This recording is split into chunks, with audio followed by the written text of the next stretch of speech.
नमस्कार। Desert storm से मैं विमल शर्मा। डेजर्ट स्टॉर्म लेकर आ रहा है एक नई पेशकश, कहीं अनकहीं। ये कार्यक्रम जैसलमेर की महिलाओं के लिए प्रसारित किया जा रहा है। इस कार्यक्रम में महिलाओं द्वारा कहीं अनकहीं के माध्यम से अपनी बात महिलाओं के सशक्तिकरण के लिए अपनी बात रखेंगी, अपने जीवन की अनछुए पहलुओं को चर्चा करेगी। इनसे चर्चा करेगी हमारी एंकर योगिता सोनी, और हर रविवार को ये दोपहर 2:30 बजे के लगभग प्रसारित किया जाएगा। इसे देखना ना भूलें। तू जिंदा है तो जिंदगी की जीत पर यकीन कर, गर है कहीं स्वर्ग तो उतार ला जमीन पर। नमस्कार, मैं हूं योगिता सोनी और आप देख रहे हैं डेजर्ट स्टॉर्म न्यूज़ का कार्यक्रम कहीं अनकहीं। चलिए मिलते हैं हमारी आज की गेस्ट से, डॉक्टर चंपा सोलंकी से। नमस्कार चंपा जी। नमस्ते। बहुत बहुत स्वागत है आपका डेजर्ट स्टॉर्म न्यूज़ में। Thank you. आप आयुर्वेद से जुड़ी हैं। हालांकि आपसे पहले भी हमारे यहाँ जो गेस्ट आए थे वो आयुर्वेद से जुड़े हुए थे, डॉक्टर हेमतोष जी।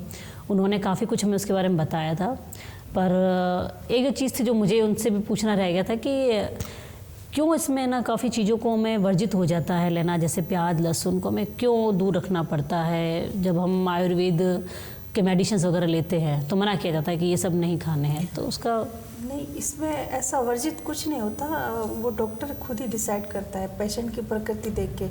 अब जैसे आपने कहा कि कुछ पेशेंट को हम लोग प्याज लहसुन मना करते हैं। अब प्याज और लहसुन क्या है ना, पित्त प्रकृति वालों को कम जनरली देते हैं क्योंकि वो थोड़ा सा बॉडी के अंदर हीट बढ़ाता है। तो ये नहीं है कि हर पेशेंट को हम मना करेंगे कि आप प्याज लहसुन नहीं खाएं। किसी को खटाई मना करते हैं, अगर उसको वात विकार है तो हम लोग उसको अम्ल रस वाला जो भी खाद्य पदार्थ है वो मना करते हैं, क्योंकि अम्ल रस से वात विकार और बढ़ेंगे, दर्द में और ज़्यादा इजाफा होगा। तो ये पेशेंट टू पेशेंट वेरी करता है कि आपको उसको क्या खाना चाहिए क्या नहीं चाहिए खाना मतलब ये सब एक साइकोलॉजी है, ऐसा ज़रूरी नहीं है कि सब मेडिसिन में ऐसा हो। हाँ, ऐसा ज़रूरी नहीं है सभी मेडिसिन में ऐसा हो। थोड़ा सा सभी के मन में ये है कि भाई आयुर्वेद मेडिसिन लेंगे तो ये चीज़ बंद करा देंगे, ये चीज़ बंद करा देंगे, लेकिन ऐसा नहीं है। कुछ औषधियाँ जैसे गूगल बेस बनती है तो उसमें हम लोग जनरली खटाई वगैरह मना करते हैं, लेकिन कुछ जो जनरल औषधि है, जैसे आप अब मेरे पास आए हो, आपको जनरल छोटा सा सर्दी जुकाम बुखार है, तो उसके लिए मैं आपको ये नहीं कहूँगी कि आप ये खटाई बंद कर दीजिए या ये चीज़ उस व्याधि से संबंधित कुछ बंद करने का होगा। जैसे चिकनाई है, ठंडी चीज़ें हैं तो बंद करवाते हैं, बाकी नहीं करवाते। जैसे अब हमने कहा कि सर्दी जुकाम हो और हम आपके पास आएँ, पर ऐसा होता कम है। सर्दी जुकाम में लोग जनरली सीधा एलोपैथी की तरफ, होम्योपैथी की, मतलब एलोपैथी की तरफ ज़्यादा दौड़ते हैं। वहाँ से मेडिसिन ले ली, डॉक्टर को बता दिया। आयुर्वेद मतलब कुछ गिनी चुनी बीमारियों में हमें थोड़ा याद आता है कि नहीं यार अब ये सब नहीं हो रहा, तो आयुर्वेद की तरफ चले जाते हैं। नहीं, जिसने आयुर्वेद एक बार ले लिया सर्दी जुकाम में भी, वो दोबारा आयुर्वेद के प्रति ही अट्रैक्ट होता है। थोड़ा सा दुर्भाग्य इसलिए है क्योंकि हमारी जो पैथी है वो उसकी थोड़ी पब्लिसिटी कम होती है, उसके प्रति लोगों की जागरूकता कम है। तो उस जागरूकता को बढ़ाने के लिए हम लोग प्रयासरत हैं। लेकिन ऐसा नहीं है कि आपको सर्दी जुकाम में हमारी मेडिसिन इंस्टेंट इफेक्टिव नहीं होती, बहुत अच्छा असर करती है। हमारे काढ़े देख लीजिए, आप काढ़ा पीजिए, आपको सर्दी जुकाम होगा ही नहीं, तो फिर उसके बाद पेशेंट को कहीं दवाई लेने की भी आवश्यकता नहीं पड़ेगी। तो मतलब कहीं ना कहीं आप कहेंगे कि जागरूकता की कमी है, इसका उतनी एडवर्टाइजमेंट नहीं हो पाई है कि लोग इसकी तरफ आएँ, आकर्षित हों। हाँ, इसमें ये मेन है कि आपने जो थोड़ा सा एडवर्टाइज है या थोड़ा सा जो भी है लोगों को जागरूक करना, लोगों के प्रति आयुर्वेद के लिए जो भी रुझान होना चाहिए वो इतना हो नहीं पाता। कहीं ना कहीं बेसिक स्ट्रक्चर में कमी मानो या फिर जो भी व्यवस्थाओं में काफ़ी सुधार भी आया है, नो डाउट पहले से, और इस जो सदी है इसमें काफ़ी परिवर्तन आया है। लोगों का आयुर्वेद के प्रति जागरूकता भी बढ़ी है, अट्रैक्शन भी बढ़ा है। चाहे पेशेंट हो चाहे जनरल इंसान हो, अपनी जीवन शैली को अच्छा सुचारू रूप से चलाने के लिए भी आयुर्वेद लेता है। आयुर्वेद एलोपैथी से ज़्यादा पुराना है। बिल्कुल। तो फिर उसकी गति अचानक से मतलब वैसे यूँ धीमे कैसे हो गई कि लोगों की नज़र से जैसे वो हट ही गया। स्पेशली भी कोरोना के बाद ये बहुत ज़्यादा अपना मतलब एक इसका रूप देखने को मिला घर घर में। हाँ, एक्चुअली क्या है ना, आयुर्वेद बहुत ज़्यादा पुराना, बहुत पुराने साहित्यों से, बहुत पुराने ग्रंथों से निकला हुआ है। आयुर्वेद जो पद्धति है वो बहुत ज़्यादा ही पुराने समय की है। धीरे धीरे इस पे वर्क होना कम हो गया। कुछ जो है मॉडर्न टच के साथ भी ये पैथी नहीं चल पाई। अभी तो काफ़ी चीज़ों में परिवर्तन आ गया है। जो इंस्टेंट कोई व्यक्ति अगर एक्यूट चीज़ें लेके आ रहा है, जैसे आप समझिए किसी का एक्सीडेंट हो गया, अब उस पैथी में अपने को एलोपैथिक यूज़ करनी पड़ती है, नो डाउट, और करनी भी चाहिए। किसी को इमरजेंसी ट्रीटमेंट चाहिए तो हम भी उसको रेफ़र टू एलोपैथ करते हैं। तो कुछ चीज़ों में अभी भी आयुर्वेद स्लो है, नो डाउट स्लो है, लेकिन कुछ चीज़ों में बहुत अच्छा एक्टिव वर्क कर रहा है। कोविड टाइम में बहुत अच्छा इन्होंने आयुर्वेद डॉक्टर्स ने और आयुर्वेद पद्धति ने बहुत अच्छा काम किया, और जिसके लिए सभी लोग जानते हैं इस चीज़ को। बिल्कुल एक प्राथमिक उपचार की तरह काम आ गया था। लोगों को घर में ही उन्होंने इस चीज़ को लेना शुरू कर दिया ताकि इस चीज़ की उन्हें प्रॉब्लम ही ना आए कोरोना में। आपके इस आयुर्वेद में पद्धतियाँ भी होती हैं, कुछ थेरेपीज जिसे कहते हैं, थेरेपीज, तो वो थेरेपी किस तरह से वर्क करती है? जैसे आप सही कह रहे हैं, पद्धतियों में हमारे यहाँ पे पंचकर्म पद्धति, पंचकर्म चिकित्सा चलती है। टाइप्स ऑफ ट्रीटमेंट है, जैसे एक जनरल ट्रीटमेंट चलता है, एक स्पेशली ट्रीटमेंट चलता है। अब इसमें पंचकर्म ट्रीटमेंट है, जरा अवस्था है, जो हमारे अपने सिटी के अंदर ही 2 हॉस्पिटल्स है, वहाँ चलता है। आंचल प्रसूता केंद्र भी चलता है। इसमें 0 से 5 साल के बच्चे लाभान्वित होते हैं, और जो प्रेग्नेंट लेडी और आफ्टर डिलीवरी प्रसूताएं लाभान्वित होती है। वैसे ही डिस्ट्रिक्ट हॉस्पिटल में पंचकर्म चिकित्सा चलती है, जिसमें सारे रोगों का हम शोधन चिकित्सा के द्वारा इलाज करते हैं। मतलब कोई भी व्याधि है उसको निर्मूल जड़ से समाप्त करने की कोशिश करते हैं। अभी जैसे आप समझिए मधुमेह का पेशेंट आ गया, डायबिटीज़ का, तो फिर उससे क्या है कि भाई ये कि आपको जीवन भर आपको है जो कोई भी मेडिसिन चाहिए आयुर्वेद की चाहे लेनी पड़ेगी, बट हम लोग क्या उसके कॉज पे काम करते हैं। सारे दोष को ही अगर हम लोग समान कर दें, वात पित्त कफ को इक्वल कर दें, बॉडी के अनुरूप कर दें, तो फिर वो व्याधि जड़ से ख़त्म हो जाएगी, और उसको वो लॉन्ग टाइम पे जो मेडिसिन लेनी पड़ी वो लेनी नहीं पड़ेगी। नहीं लेनी पड़ेगी। तो एक शोधन चिकित्सा भी होती है, जिसमें वमन, विरेचन, बस्ती, नश्य, ये सब क्रियाएं होती है।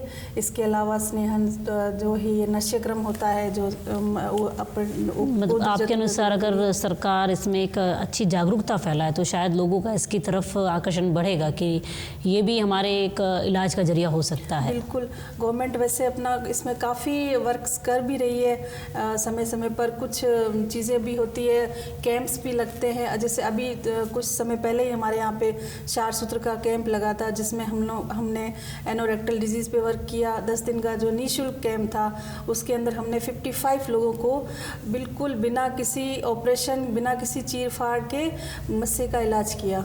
जी, आपने आयुर्वेद को क्यों चुना? जनरली हम डॉक्टर की बात करते हैं तो सब एलोपैथी की तरफ ही टर्न करेंगे, तो आपने आयुर्वेद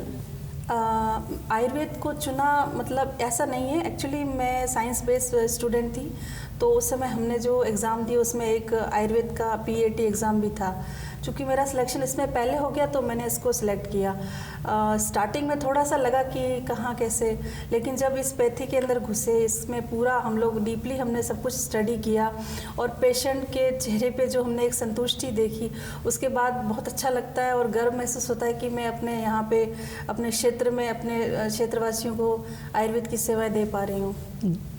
अब आपकी थोड़ा से इसके कार्य क्षेत्र से हटकर मेरा सवाल होगा, जैसे आप एज अ वूमन, आप जो ये महिला सशक्तिकरण का जो एक अभी कार्यक्रम चल रहा है, एक तरह से भाई सब तरफ से इस तरह के प्रोग्राम होते हैं कि महिलाओं को जागरूक किया जाए, लग रहा है कि वो उतना सक्सेसफुल हो पा रहा है, जितनी औरतों तक पहुंच पा रहा है? सशक्तिकरण अगर महिलाओं का देखें तो अभी बेसिक स्तर पे बहुत ज़्यादा हमें वर्क करने की ज़रूरत है ग्रामीण क्षेत्रों में, क्योंकि जो जैसलमेर जो एरिया है वो इतना विस्तारित है, 100 किलोमीटर पे तो दूर दूर गांव स्थित है। वहाँ पे एजुकेशन का लेवल भी उतना अच्छा नहीं है, क्योंकि इतना जो गवर्नमेंट है वर्क तो बहुत अच्छा कर रही है, बट फिर भी बेसिक लेवल पे अभी तक पहुँचना बाकी है।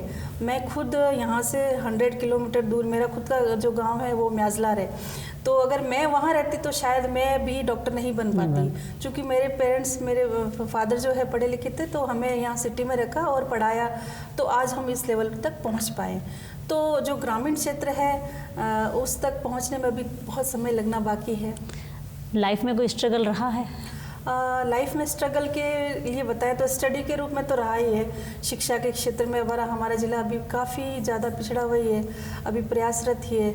जब हमने स्कूलिंग की थी उस समय हमें जो फैकल्टी या जो भी टीचर्स चाहिए थे वो नहीं मिल पाते थे।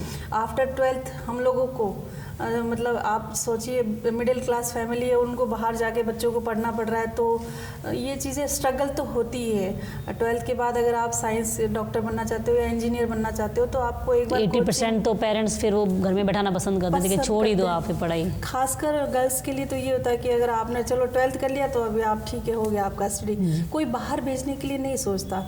तो इसीलिए जो शिक्षा के रूप में अगर देखा जाए तो 12th के बाद बच्चों को कुछ भी करने के लिए बाहर जाना पड़ता है कोचिंग के लिए, तो वो अभी काफ़ी पिछड़ा हुआ है। और मुझे लगता है उस समय हमने भी वो स्ट्रगल किया था, मेरे पेरेंट्स ने भी किया था, मदर ने अगर मुझे सपोर्ट नहीं किया होता तो शायद मैं भी इस जगह पे नहीं पहुंच पाती। वही है कि पेरेंट्स का अगर सहयोग रहे तो सब बच्चियां, हर बच्ची उस लेवल तक पहुंच सकती है जहाँ वो पहुंचना चाहती है। बिल्कुल, स्पेशली मदर का सपोर्ट होना बहुत ज़रूरी है। आप हमारे चैनल के थ्रू लेडीज़ को या जैसलमेर की महिलाओं को क्या मैसेज देना चाहेंगे? मेरी जो भी महिलाएं हैं उनको यही कहना चाहूँगी, आप प्लीज़ अपनी बच्चियों को पढ़ाइए, क्योंकि अभी भी हमारे यहाँ पे शिक्षा का स्तर बच्चियों के लिए बहुत अभी भी पीछे है। बच्चियों को अलग अलग सब्जेक्ट दिलाइए, यूँ नहीं कि आप उनको होम साइंस ही दिला रहे, आप उनको उनके रुचि के अनुसार उनको सब्जेक्ट दिलाइए ताकि वो भी एक अच्छे स्थान पे पहुंच सके और जो इस ज़िले से बाहर की जो दुनिया है उससे भी देख सके। क्योंकि जब हम पहली बार गए तो हमने जब देखा तो बिल्कुल अलग चीज़ें देखी, एक अलग लेवल देखा, वो अभी भी यहाँ पे है नहीं। तो मेरा सबसे ये रिक्वेस्ट है कि आप अपनी बच्चियों को ज़रूर पढ़ाइए, शिक्षा पे उनका विशेष रूप से ध्यान दीजिए। बहुत बहुत धन्यवाद चंपा जी अपना समय देने के लिए। Thank you.